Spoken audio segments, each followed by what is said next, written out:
I call a magic money computer any computer which can just make money out of thin air. That's magic money. Musk and Cruz are being absolutely stunned by is how money has been created. I think we found now 14 magic money computers. Elon, your maths is a bit wrong. There aren't 14 magic money computers in the United States. There's at least 5,000.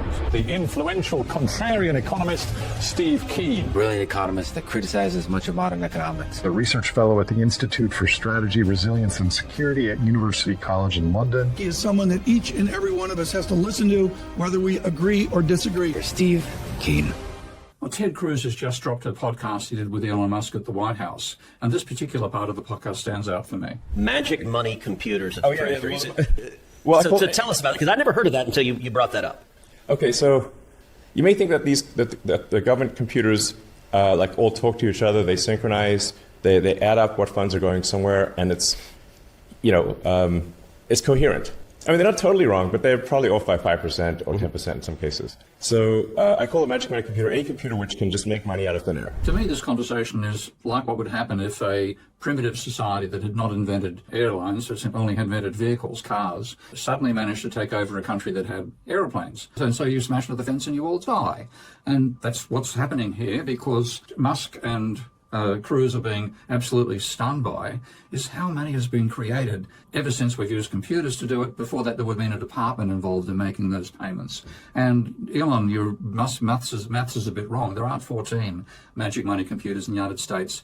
There's at least 5,000, and the majority of those belong to private banks. In fact, there's more likely to be far more than 5,000 because there are roughly 5,000 banks in the United States. So this is a very simple model in my Ravel software of just a private banking system, and the model that students are taught in their economics classes are the banks are intermediaries who enable savers to lend to borrowers. So what you have going on here is that the banks just enable savers and borrowers both to have bank accounts, and savers can lend to borrowers, and then borrowers pay interest back to savers, and this bank charges a fee for the fact that it's made the introduction between the saver and the borrower, and then the bank spends those fees back on savers and borrowers. And if you run this system, and it's what I've got down here is very simple mathematics to say, well, the sum of the amount of money in these three accounts, savers, borrowers, and banks, is the money supply. It turns over twice a year, so I'm using Milton Friedman's idea of a velocity of money to generate GDP, and then as fraction is lent out, that could be positive or negative, and that gives you the amount of lending, and then with that lending, what happens is the savers get an asset, which is the debt that is owed by the borrowers to the savers, and that's where this is the savers' point of view, the fee takes money out of their bank account, so they get a negative from that. They get paid interest, which is why they've made the loans, and then the lending reduces what's in their bank accounts, but increases the debt by the borrowers owe to them by the same amount, and then banks spend a bit on them as well as they spend on the borrowers. So you run this model, and what you see is a flatline GDP, bank accounts changing slowly because of spending rates. But if I now can say, let's just make the lending fraction positive, so you get a fall in the amount of money in the savers account and a rise in the amount of borrowers account. And if you get, you can see you're heading towards negative, you don't want to do that. So what actually happens is the banks do the lending. So I can rapidly modify this system to make it look like the magic money tree, which is what Elon has just discovered, that has been the way that both banks and governments create money for ages. So the textbook version that people get taught that savers are the actual lenders, that's garbage. So we just delete debt as an asset to the savers and delete payment of interest from the savers to the borrowers, which doesn't happen. They pay to the banks instead, and they don't do any lending either. And let's get rid of the bank fees. What happens if the lend fraction is positive? Well, notice GDP is rising. Okay? This is how we create money. A world in which governments create money by spending more than they get back in taxation. That's the way it's always worked. Welcome to the real world, for Christ's sake. Don't try to redesign it so that your aeroplane flies like a car, because you'll crash the economy just like you'd crash a plane.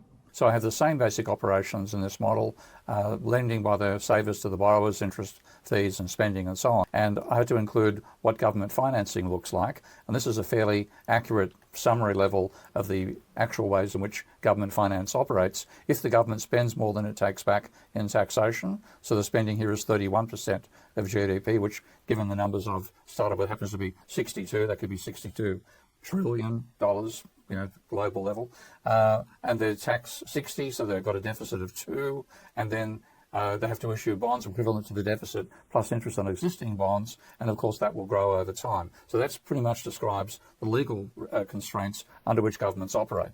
Now, what I'm doing in the model itself is, or the simulation I'm going to show, is I have the firms borrowing equivalent to 1% of GDP every year, which I had in the previous simulation, and the government spending 1% more of GDP than it takes back in taxation, which is the new thing I've added. So if we now simulate this model and see what happens, and I'm showing, as well as showing GDP and the amount of money in bank accounts, I'm also showing the debt ratios, which are the point that's scaring people like Musk who think the government's going to go bankrupt, and interest payments as a percentage of GDP as well.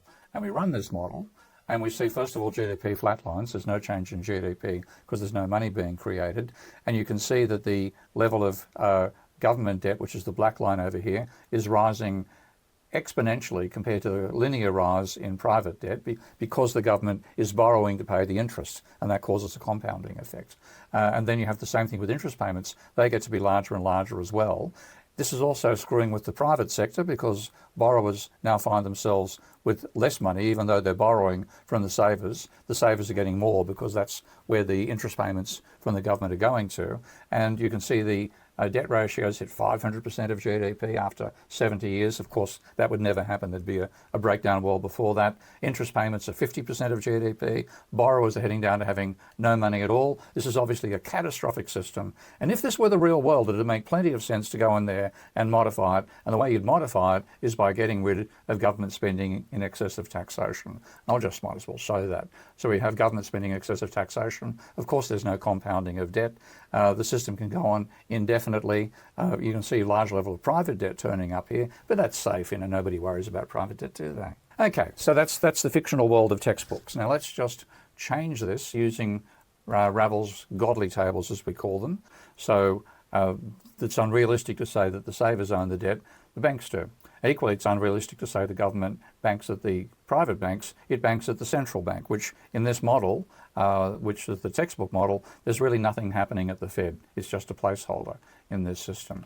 So let's now modify the model. So I'm going to bring up the savers table first of all and delete the concept that the debt is an asset of the household. It's not, it's an asset of the banks. So first of all, we delete it from being shown as an asset of the the savers, but it's still in there as a debt of the borrowers. It's still in the system, equally for government debt. And then all the interest payments, all the bank fee stuff, all the lending, government selling bonds to savers, all that stuff is a myth. So I can just get rid of that, and I've got a very simple picture for the savers accounts here. And then I bring up the private bank table and add the debt of the private sector, the borrowers, and the debt of the government as assets of the banking sector. I've deleted them from the savers table, but they're as assets, but they're still in the system as liabilities, where there is no magic money computer either at the private banks or at the central bank.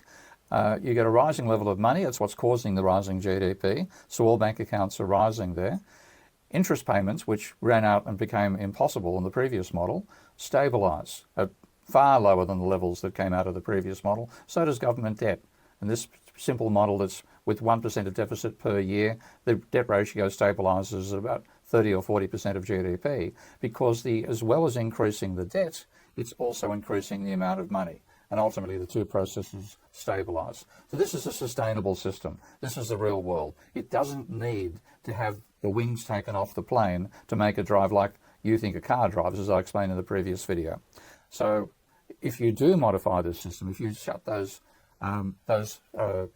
magic money computers down, then what you're going to do is reduce the rate of growth of the economy, because suddenly there's less government money being created, the economy slows down, you will have a crisis. You'll cause it.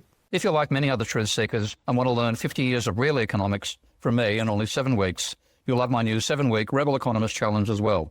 To apply, go to apply.stevekeenfree.com. If you qualify, you can attend my lectures, ask me questions personally every week, and make friends with a great group of like-minded people.